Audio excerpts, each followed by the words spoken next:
کہ جب زکوٰۃ اکٹھی کرنا اسلامی مملکت کا کام ہے، جب اسلامی ریاست کا وجود ہی نہیں ہے تو پھر زکوٰۃ کیوں کر اور کیسے اکٹھی کی جائے گی؟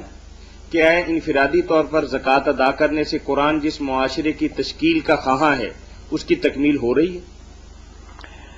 یہ سوال جو ہے نا یہ ہے کہ آپ اپنے سامنے ٹارگٹ تو رکھتے ہیں بہت اونچا کہ اسلامی معاشرہ ہو، امیر المومنین ہو، وہ جمعہ پڑھائے، عید کی نماز کی امامت ہو یا اس کے عمل کریں، زکوٰۃ وہ لیں، اور اگر وہ نہیں تو سارا برباد کرنا چاہتے ہیں کہ سارا کام ختم ہو جائے. یہ غلط بات ہے.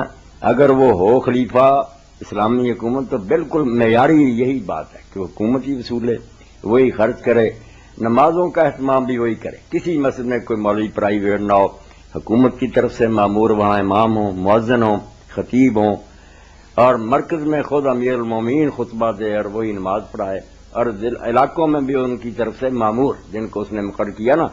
یہی بات تھی جس کی وجہ سے امام ابو حنیفہ رحمۃ اللہ علیہ نے یہ کہہ دیا کہ جمعہ اور عید کی امامت کے لیے یہ شرط ہے کہ سلطان یا اس کا نائب حاضر ہو. اگر وہ نہیں ہوگا نہ جمعہ ہوگا نہ عید ہوگی. لوگ نہ اپنے طور پر پھر زور کی نماز پڑھیں، جمعہ نہیں. بات تو بڑی اونچی تھی. واقعی جب اسلام زندہ تھا، حکومت تھی ہماری، کام تو یہی تھا کہ خود حاکم آئے، آگے آگے اس کے چلتا تھا نیزہ، فوج ساتھ ہوتی تھی، اللہ اکبر کے نعرے ہوتے تھے، وہ نیزہ میدان میں جا کر گاڑا جاتا. سترا جو ہمارے لکڑیوں کا بنا نہیں ہوتا، نیزہ مسلمانوں کا نشان ہوتا تھا کہ امیر المومنین اس کا علمبردار ہے، جہاں ظلم ہوگا ہم پیش قدمی کر کے کچل دیں گے ظالم. مگر ہم بے بس ہو گئے. اب وہ کام امریکہ کر رہا، ہم چیختے ہیں وہ ٹھیک ہے ظلم کے لیے کر رہا، مگر بات ٹھیک ہے کہ دنیا میں ایسا بندہ ہونا چاہیے کہ جہاں ظلم ہو گردن دبو.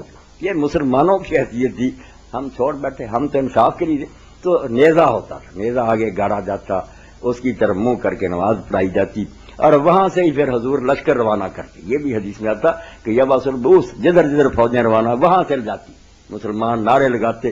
اب ہم گئے مر. اب تو بات یہ ہے کہ کیا ہے ہماری عید یہ ہے عید محکومہ ہجوم مومن. غلام قوموں کی عید یہ ہے کہ کلمہ کو اکٹھے ہوتے ہیں، ہر بونگ چلے جاتے غیر منظم لوگ.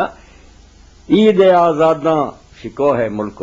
جب آزاد لوگوں کی عید ہوتی تھی وہ روب ہوتا تھا، دنیا کانپتی تھی، اور اسی لیے حکم تھا کہ عورتوں تک کی بھی لاؤ، حیض کے دنوں میں ان کو بھی لاؤ، ساری دنیا دیکھے کہ مسلمانوں کا مجمع. نہیں رہی بات. مگر اب یہ نہیں ہونا چاہیے کہ ہم اس اونچی چیز کو ڈھونڈتے ہوئے تھوڑا جو ہے ہمارے پاس وہ بھی چھوڑ بیٹھے. نہیں، بعد میں خود انہوں حنفی علماء نے اپنے کتابوں میں کہ تب ہوگی، جمعہ تب ہوگا جب سلطان آئے گا یا اس کا نام، مگر انہوں نے دیکھا وہ تو آتے ہی نہیں کم وقت، ہم جمعہ عیداں چھوڑ دیں. اسی پر مولانا عبدالعلی لکھنوی رحمۃ اللہ نے کہا اگر اس فتوے پر انگریزی دور میں عمل ہوتا تو 2-4 صدیوں میں مسلمانوں کو بھول ہی جاتا کہ یہاں کوئی جمعے کی نماز بھی ہوتی. شکر ہے کہ یہ فتویٰ دفن ہو گیا، لوگوں نے اپنے طور پر پڑھنا شروع کر دیا. یہ ہے گزارے کی بات، ہے معیاری بات وہی. اس کے لیے آپ کرتے کراتے کچھ نہیں، سوال کرتے ہیں کہ تھوڑا بہت جو ہو رہا یہ بھی ختم ہوئے. آپ سارے ملے نا کہ وہ نظام آئے معاشرہ، اس کے لیے تو کوئی محنت نہیں کرتا. سوال ہم سے کرتے ہیں کہ جو تھوڑا بہت ہو رہا ہم وہ بھی کہہ دیں کہ نہ، اور نہیں جو ہو رہا ہے ہونا چاہیے. یہ آپ کو پتا ہے کہ مکے میں جب زکوٰۃ کا ذکر ہوا تو وہاں کوئی اسلامی حکومت تھی کوئی نہیں. مکی صورتوں میں زکوٰۃ کا ذکر، تو اگر اسلامی حکومت نہ ہوگی ہم دیں گے.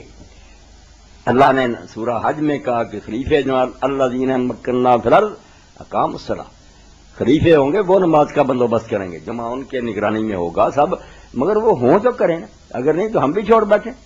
ہر مسلمان کو اپنا کام کرنا چاہیے. اس کی شرعی مثال میں دے دوں، اس دن بھی آپ نے سنی تھی بات کہ اگر امام جو ہے وہ کسی وجہ سے نماز پڑھانے کے قابل نہیں رہا، وضو ٹوٹ گیا یا کسی نے اس کو زخمی کر دیا، جیسے امیر المومنین حضرت عمر رضی اللہ عنہ کو زخمی کر دیا، تو اب تینوں طریقے ٹھیک ہیں کہ وہ کسی کو پکڑ کر آگے کر دے ہوش، یا کوئی شخص خود چارے سنبھال لے، ورنہ تیسری صورت ہے کہ پھر سارے لوگ پڑھائی اپنی اپنی نمازوں کی فکر کریں. جماعت ختم ہو گئی سب. یہی بات ہے کہ اگر حکومت زکوٰۃ وصول ہے سب سے اعلیٰ نہ کرے تو اپنے طور پر تو دیں گے. جی جزاکم اللہ.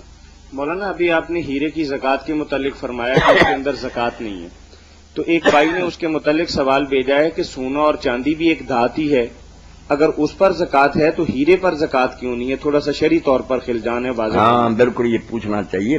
کیوں جو ہے اس کا اصل جواب تو یہ ہے کہ اللہ رسول میں یہ جو ہے نا ہیرے وغیرہ سارے یہ ثمن نہیں ہے، قیمت نہیں بنتے، ان کو خریدتے ہیں ہم قیمت سے، دنیا میں جو قیمت بننے والی چیز اللہ نے بنائی نا کہ اس کے عوض چیزیں خریدی جائے، آپ وہ کوئی چیز نہیں، ہم نے چیز بنا لی ہے نا کہ روپے کے عوض میں روپیہ مانگتے، روپیہ کیا، وہ تو ایک قوت خرید ہے۔ یہ سونا چاندی ہے ثمن، مسمن جو ہے نا اس سے چیزیں وہ دوسری ہیں۔ سود میں یہی خرابی ہے کہ جو قیمت بنائی گئی تھی لوگوں نے اس کو ایک خرید و فروخت کی چیز بنا لیا، اس پر پیسے لگانا شروع کر دی۔ یہ صرف قیمت کے لیے رکھے گئے کہ لوگ کاروبار میں لگائیں، گردش میں رائے سرمایہ۔ یہ ہیرے وغیرہ جو مرضی ہیں یہ کوئی ثمن نہیں، نہ کبھی یہ قیمت کے طور پر معاشرے میں رائے، جو سکہ تو نہیں نا، یہ سونا چاندی سکہ، یہ نوٹ وغیرہ بھی بنائے گئے تو انہیں کی بنیاد پر بنائے گئے۔ پہلے ضمانت ہوتی تھی کہ خزانے میں اتنا سونا رہے، اس کی گارنٹی پر اتنے نوٹ بنے گے۔ تو سونا اور چاندی جو یاد رکھیں یہ ثمن ہے، یہ ہے ایک قیمت اللہ تعالیٰ نے ایک چیز کی دوسرے تبادلے کے لیے مقرر کیا۔ یہ جو چیز آپ نے کہی یہ پتھر پتھر ہے زینت کے لیے، کبھی نہیں معاشرے میں یہ سکے کے طور پر آئی۔ جی وعلیکم السلام مولانا، ہیروں پہ زکوٰۃ ہوتی ہے؟ ہیروں پر جی نہیں، ہیروں پر کوئی زکات۔ یہ 1.5-2 لاکھ کا ہے۔ 1.5-2 لاکھ کا اگر تو آپ بیچنا چاہتے ہیں نا، اس کو خرید و فروخت کرتے ہیں جیسے یہ جیولر حضرات کے، پھر تو ہے وہ تجارتی مال ہے نا، اس کی قیمت لگائیں، ہر سال جتنا آپ کے پاس اسٹاک ہے اس کی زکات دینی ہوگی۔ اگر ہے نا کسی شخص نے اپنے گھر میں زیب و زینت کے لیے رکھے ہوئے تو وہ بے شک کروڑوں کے اس پر نہیں، الگ ہیں یہ دونوں مسئلے۔ تجارتی ہو نا مال پھر تو کوئی بھی ہے اس پر لگے گی۔ جی پوچھیں نا اب کیا بات ہے آپ کے ذہن میں؟ یہی کہ وہ 1.5 لاکھ کا سمیاروں سے خریدا ہے جی۔ نہیں، اگر تو آپ نے خریدا کہ گھر میں رکھنا، بس آپ کو اللہ نے دولت دی، آپ چاہتے ہیں کہ بس میرے گھر میں رہے، ذرا نمائش ہو جائے میری ثروت کی، دولت کی، تو پھر زکوٰۃ تو نہیں، مگر ہے تو دولت کو یہ کنویں میں پھینکنے والی بات۔ کیا کرنا آپ نے، یہی 1.5 کروڑ وغیرہ کسی کاروبار میں لگاتے، کتنی خلق خدا روٹی کماتی، آپ کو بھی اللہ نفع دیتا، تو ہے عیاشی میرے بھائی، اس میں کوئی شک نہیں، زکوٰۃ نہیں۔ یہ جولر سے خریدا اور پہنتی ہیں عورتیں۔ چلو عورتیں پہنتی ہیں، اللہ تعالیٰ نے ان کے لیے زینت کو حلال کیا۔ مولانا نے بڑی وضاحت کے ساتھ فرمایا ہے کہ آپ نے اسے تجارت کے لیے خریدا ہے یا زیب و زینت کے لیے خریدا ہے؟ زینت کے لیے۔ اگر زیب تو و بیوی، زینت ہاں، اب پھر نہیں ہے زکوٰۃ۔ اگر آپ نے اس لیے خریدا ہے کہ کل کو میں نے بیچنا ہے پھر زکوٰۃ ہے۔ پھر زکوٰۃ۔ جی